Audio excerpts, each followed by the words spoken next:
ఇంకో విషయం అండి. ఇంతకుముందు ఒక వీడియోలో ఇజ్రాయెల్ గురించి చెప్పాను. ఇంకో విషయం కూడా చెప్పాలనుకుంటున్నానండి. వన్ థింగ్ ఈజ్ ఈ మధ్యలో కల్చరు చాలా పాడైపోయిందండి. చూస్తున్నాను కదా!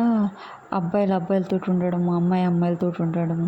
ఎంత చండాలం అంటే నిజంగా అమ్మాయిలు పెళ్లి చేసుకోవడం, అబ్బాయిలు పెళ్లి చేసుకోవడం మరీ చండాలంగా ఉందండి. అంటే నేను ఇజ్రాయెల్ గురించి మాట్లాడతలేను. జనరల్‌గా అబ్బాయిలే రిలేషన్‌షిప్ పెట్టుకోవడం అబ్బాయిలతోటి. మళ్ళా తల్లిదండ్రులు తెలవక ఇంకో అమ్మాయికిచ్చి పెళ్లి చేయడము. ఆ అబ్బాయి అమ్మాయితోటి ఉండకుండా వేరే అబ్బాయితోటి ఉండడం. ఇది ఎంత చండాలం అండి. ప్రకృతి విరుద్ధం కదా ఇది.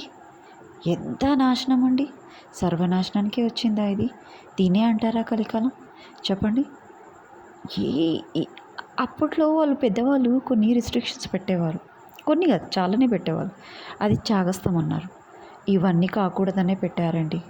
పెద్దవాళ్ళు పెట్టినవన్నీ 100% కరెక్ట్ అండి. ఇలాంటి చెడు జరగకుండా ఉండనీకే అప్పుడు వాళ్ళు కట్టుబాట్లు పెట్టారండి.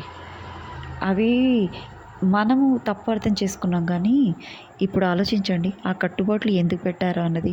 ఇలాంటి చండాలమైనవి కాకుండా ఉండడానికి. ప్రకృతి విరుద్ధం కాదా? అమ్మాయిలతోటి రిలేషన్షిప్ పెట్టుకోవడం, అమ్మాయిలు పెళ్లి చేసుకోవడం, అబ్బాయిలు పెళ్లి చేసుకోవడం ఇది ప్రకృతి విరుద్ధం. ఇజ్రాయెల్ అంటే పక్కకు పెట్టండి, అది వేరు. అది వాళ్ళని మనం పూజిస్తాం. వాళ్ళు మన వెల్విషర్స్.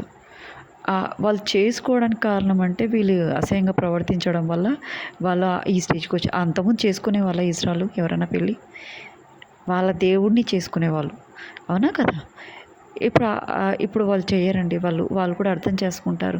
ఒక ఒక ఒక అబ్బాయి జీవితాన్ని నాశనం చేయొద్దని వాళ్ళు అర్థం చేసుకుంటారు. మీలా తెలివి తక్కువలు కాదండి. అబ్బాయిలు చేసుకొని అమ్మాయిలు చేసుకొని పెళ్ళి, లేకుంటే అమ్మాయిలు రిలేషన్షిప్స్ పెట్టుకోవడం, అబ్బాయిలు రిలేషన్షిప్ పెట్టుకోవడము. చూశాను కదా, కొన్ని సినిమాలు కూడా ఉన్నాయి. అవి సినిమాలు కాదండి, రియల్గా అవి జరిగినాయే తీస్తున్నారు వాళ్ళు. ప్లీజ్ అలాంటి చేయొద్దండి. అంత చండాలమైన పనులు చేయొద్దు. వస్తుందండి. అవి వింటేనే వస్తుంది. ఇంకా ప్రాక్టికల్గా ఎలా ఉండి చేస్తారో నాకు తెలియదు. ఇది ఎక్కడ విడ్డూరమండి బాబు. అమ్మాయిలు లేకనా, అబ్బాయిలు లేకనా, అమ్మాయిలకు అబ్బాయిలు లేకనా, అబ్బాయిలకు అమ్మాయిలు లేకనా? బోలెడు మంది ఉన్నారు. జల్లడిసి పడితే మస్తు మంది దొరుకుతారు. మీ చిన్న అంటే మీరు ప్రాపర్టీసు అవన్నీ మీరు ఎట్లున్న ఆడవాళ్ళతోటి రిలేషన్షిప్ పెట్టుకుంటున్నారు, అవునా? హోటళ్ళకి వెళ్తారు, అమ్మాయిలతో ఉంటున్నారు, అబ్బాయిలతో ఉంటున్నారు. ఇది ఎక్కడ విడ్డూరమండి బాబు. వింటేనే అసహ్యం వేస్తుంది, కడుపులో తేగుతుంది, పేగులన్నీ కదిలిపోతున్నాయి. ఏ సినిమాలు అయితే మరీ ఘోరమండి. చూస్తున్నాను కదా వీడియోసు, సినిమాలు. ఇది ఎక్కడ చండాలమండి బాబు. మన కల్చరేనా అసలు ఇది? చీ.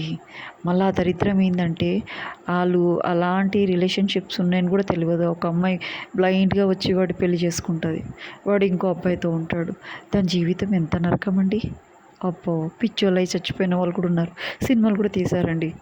ఇప్పుడు ఆ సినిమాలలోనే చూశాను కానీ ఇప్పుడైతే రియల్గా చూస్తున్నానండి బాబోయ్. ఇది ఇది ప్రకృతి విరుద్ధం కాదా? ఏంటండి చండాలము. మీకంటే ఆ ఇజ్రాయలే మంచోళ్ళు కదండి. మీ టార్చర్ భరించలేక పెళ్ళిళ్ళు చేసుకుంటున్నారు. మీరు అసహించుకోవడం వల్ల మిమ్మల్ని ఎవరు అసహించుకుంటున్నారండి?